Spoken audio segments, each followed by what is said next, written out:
is Science for Class 5 and I am your subject teacher. My name is Amy.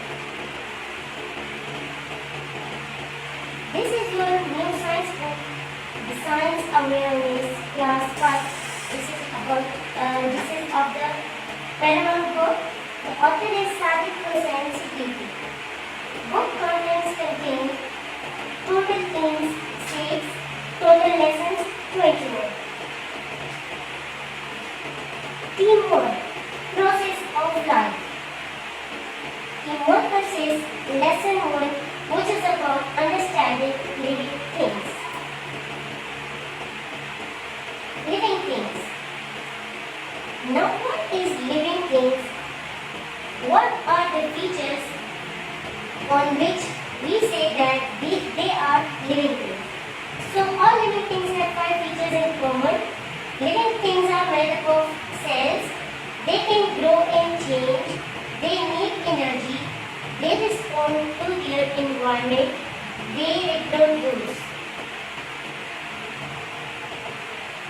Living things are made up of cells. Cell is the basic structural unit of living things. Why cells are called basic structural unit? Because the living things are made up of cells. So, like without the bricks, the building does not build. So, without cells, the living things, the body of living things does not build.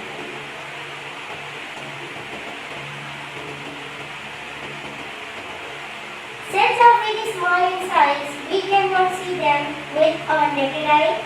Only study the cells under a microscope. All parts of bodies of plants and animals is made up of cells.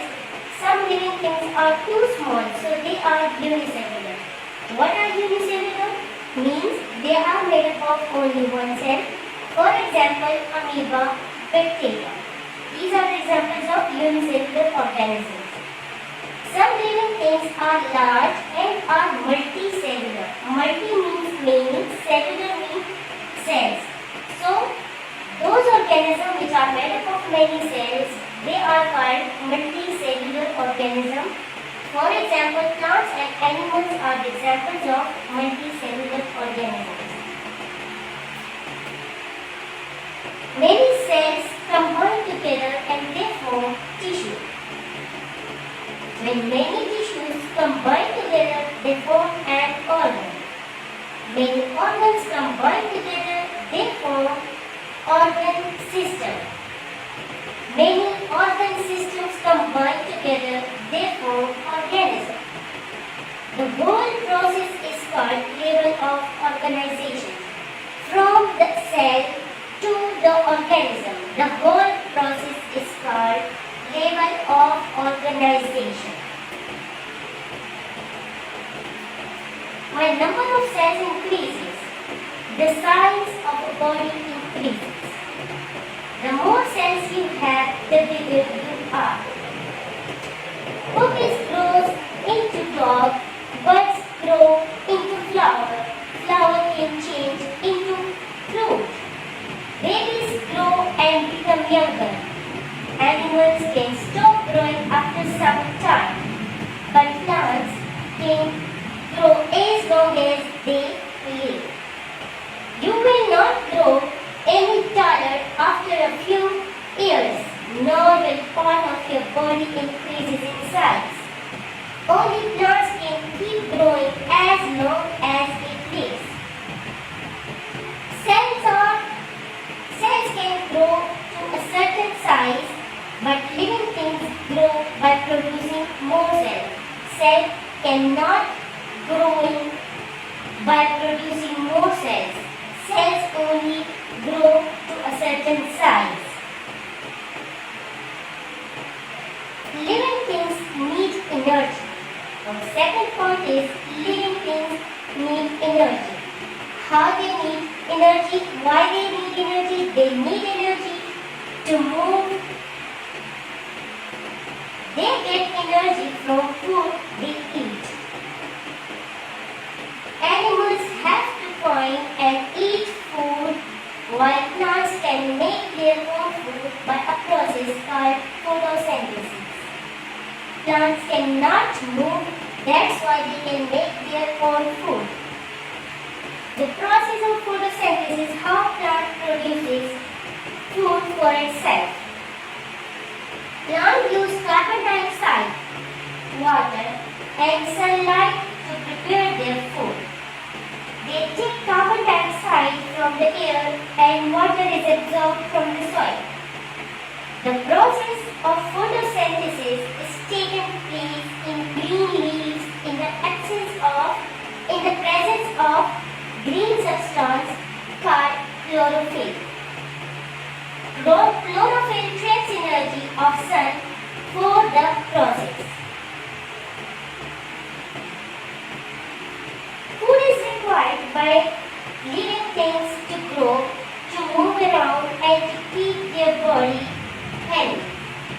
Food always converted into energy inside the cell. They also need oxygen from the air to get energy from food. That's why all living things respire. What is the process of respiration? So, during respiration, oxygen from the air is breathed in and reaches the cell. After food is converted into energy, carbon dioxide is given out by the cells.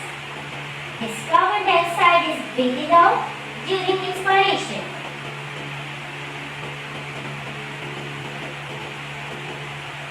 Respiratory organs of different organisms. So, mammals respire through lungs, insects respire through tiny holes called spiracles, fishes respire through gills which absorb oxygen which is dissolved in water. Plants respire through tiny holes in their leaves called stomata. These are some pictures of the respiratory organs of different organisms. So these are the lungs which is used by human beings for respiration and other animals for respiration. While the second one is cockroach. Cockroach is an insect and it contains spiracle for respiration. The next one is fish. Fish have gills for respiration, and the fourth one is the stomata image, which shows that both the stomatal cells are open now. When they are open, the plant respires. When they are close to each other, so they cannot respire. Living things respond to their environment. How living things respond to their environment? An environment is everything around the living thing. Component of environment. There are two components. Number one is sunlight, the other is weather. Most animals senses their environment with their sense organs. When an animal sees food, it moves toward it to get it. When an animal feels cold, it tries to find shelter.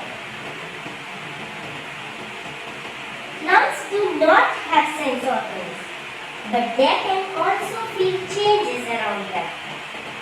Sunflower turns its face toward the sun.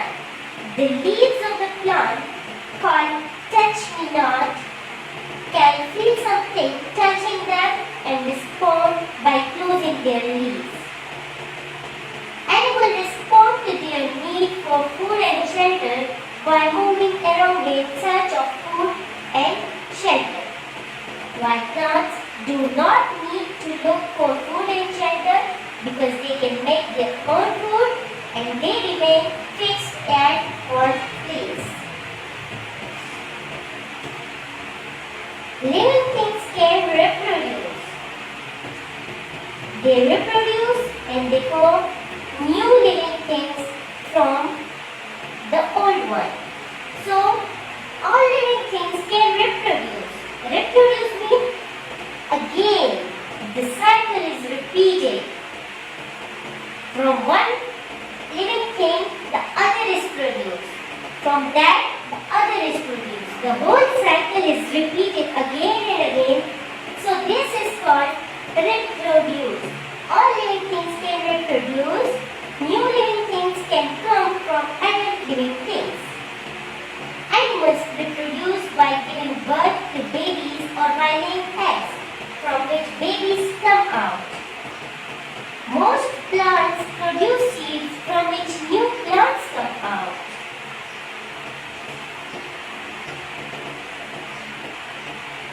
Here, look at the picture, the life cycle of a frog in which the whole process is repeated and the whole process is called reproduction. So, frog lay eggs and from that eggs, after some time, a tadpole arises. From tadpole, after some time, a tadpole develops its hind limbs. After that, the forelimbs are developed. After some time, an adult frog is developed, and again the cycle is repeated. This is the other one example of a butterfly reproduction. So, an adult butterfly lay eggs, and that egg develops into larval stage, which is called larva. This is the resting stage. The larva, no, this is not the resting stage. The larva then change into pupa, which is the resting stage, and after that, an adult butterfly can develop. These are the exercise true false which you completed in your books at the end of the chapter, and these are the names